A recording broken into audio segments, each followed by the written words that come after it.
Hi, എല്ലാവർക്കും ടുട്ടൂസ് varieties ചാനലിലേക്ക് സ്വാഗതം. അപ്പോൾ നമ്മളിന്ന് ഒരു പഴച്ചക്കയുടെ കിണ്ണത്തപ്പത്തിൻ്റെ റെസിപ്പിയുമായിട്ടാണ് വന്നിരിക്കുന്നത്.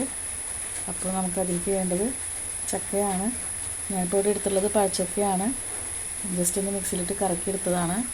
പിന്നെ അതിലേക്ക് വേണ്ടത് തേങ്ങാപ്പാൽ, അരിപ്പൊടി, ശർക്കരപ്പാനി, കുറച്ച് ചുക്ക് പൊടി, കുറച്ച് ഏലക്കപ്പൊടി, കുറച്ച് ജീരകം, ഇത്രയും ഐറ്റംസ് വേണം. അപ്പോൾ നമുക്കിത് ഉണ്ടാക്കുന്ന വിധം കാണിച്ചു തരാം.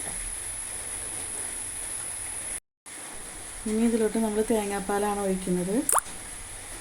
പിന്നെ ശർക്കരപ്പാനി ഒഴിക്കുന്നുണ്ട്.